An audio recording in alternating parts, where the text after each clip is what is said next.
So starting with launchers, they all have different properties, like some are crumple stuns and some are juggles or whatever. But like I said, they all start the same combo path. So first off is Electric Wind Godfist. This is your basic launcher and one of your big juggle tools. Does not matter if it's electric. The electric versions do the exact same thing. They just do like 3 more damage. Less if it scales, right? Middle of combo, it's scaling down. The combo damage is negligible. So you do get more damage for getting electrics right, but you don't have to. So in that case, you should just go for electrics whenever possible. Don't worry about it if you miss it. Forward 2, the Demon Uppercut. Nice big launcher. Very unsafe on block. It does go under stuff, but it's a little bit risky to use. When you're in warrior mode, though, it's safe. So it definitely has its applications there.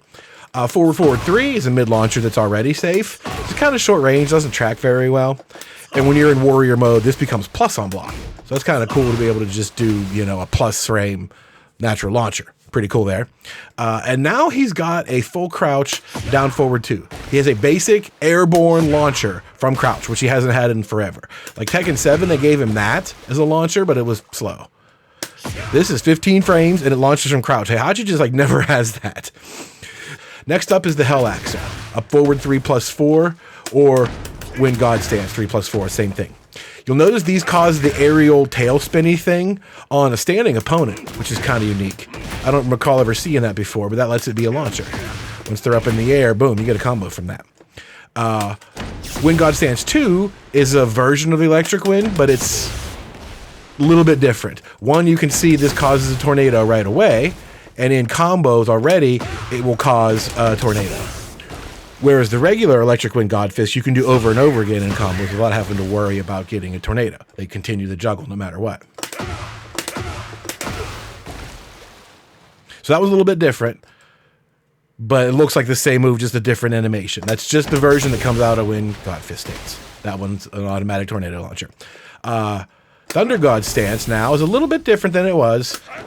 And your 2 attack is now a regular hit launcher. He used to have like an unblockable version and a counter hit version and stuff. This one now, boom, regular launcher, crumple stun, pick up, and all that. A new move they added to Hell Sweep is 3. This is the same thing. That causes a crumple stun, and you get a full launch on normal hit. Not quite sure what that's for. Hell Sweep has always represented a classic mix-up. He might go mid, and you have to block that Thunder Godfist. Or he might go low again, and you get launched, right? So I don't see how you're going to get hit by a high if those were your situations already, right? In what circumstance would you be getting hit by a high attack there when you have a low launcher and another mid? I don't know. It exists. It's good for ending combos, but starting combos, it is there. It's just I'm not sure how often you're going to get that. So in addition to that, any second hit of a Hell Sweep. The first hit just causes one little trip like that, but a second consecutive hit will take them off their feet. Like that. They have to make that guess, right? If you get hit by the Hell Sweep and they guess mid, if they think you're going to do this and they block mid, then the second one will trip them like that, and you get a combo from it. So any second hit, that can be the second and the third one if you want. Doesn't have to be the first hit. See, same thing. Second hit goes. So that's normal hit. Doesn't have to be counter hit or anything. If they fail to make that block, they'll get launched by a second low Hell Sweep. But that's it for normal hit. Counter hits are pretty simple as well. Heihachi technically has a Magic 4 in a game that got rid of Magic 4s. This is one, it's just a 4 button and you get a whole combo from it. But it's 15 frames, which is slower than the typical Magic 4s used to be. Still a decent move, it's not great, it's fine. 1, 2, 4, the string version gets you the same thing. That counter hit, also a combo. Back 4, however, is the one you want to look out for. This move is great, causes chip damage on block, causes knockdown on regular hit. Counter hit, you get this great big crumple stuff. All kind of good stuff from that. Back 4 is one of your go-tos. Just don't miss. Look at the recovery off of that. Wow, that's a bad one. But the combo you get from it is a nice big beefy crumple stun. There's a couple of strings with counter hits built into them. Down forward 4-2, bop. Nice heavy crumple stun. And back 3-2, bop. There it is again. You notice these crumples go different directions. Sometimes they go forward and backwards. That usually matters. And it matters a little bit. There are some things you could do with it, but like I said, Electric Wind Godfist works on either one of them. Doesn't matter which one you do. Back 3-2. Electric Wind Godfist into combo. That always works. And last counter hit is any individual hit of Hell Sweep. Just like the second consecutive hit will trip them off their feet, any hit on counter hit does the same thing. You get a combo off of that.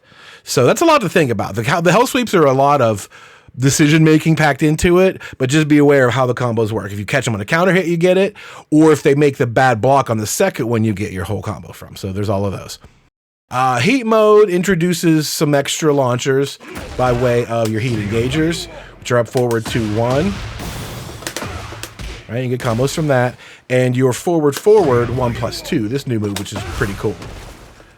So that's a really, really fast move, safe on block mid. It's a great tool, and you get full combo from it. So because of those, when you're in heat mode, those become launchers by holding forward. You also get launchers from all of these hit stun moves, like Chrome Dome. Forward 1+2, because that's technically +14. You can hit that. That is technically guaranteed. It's just really, really hard to do. You're going to get that most of the time if you're doing it too early. There it is. That's one that says 2-hit combo. That's guaranteed. So you get a launcher, a scaled heat mode launcher, but you get a launcher from your 12-frame punish when you're in heat mode. So that's a big deal. And that applies to all the other ones as well. Your counter hit while standing 2. So he blocks if you're a little bit late. It's kind of hard to do, but it's there. And as well as your forward 4 versus a crouching opponent. All of those are +14. So when you have a +14, you can technically do that if you're fast enough. And you get a whole combo from there when you're in heat mode. If you're in Warrior Instinct mode, then down forward 2-1 now becomes a launcher as well, an automatic tornado. This is being 13 frames, means you can also do it from the same set of moves we just talked about. Chrome Dome, bang, guaranteed. Whole combo from there. So counter hit while standing 2, and then forward 4 versus the crouching opponent. That hit stun allows you to connect these for a combo when you're in heat mode, or you're in Warrior Instinct. So those are kind of interesting, right? When you're in heat mode, you technically can start launching people at 12 frames. And in Warrior Instinct mode, you can launch people at 13 much more easily. So very, very dangerous. He doesn't need a ton of other launchers. That's it. He covers the basics and some godlike stuff when he gets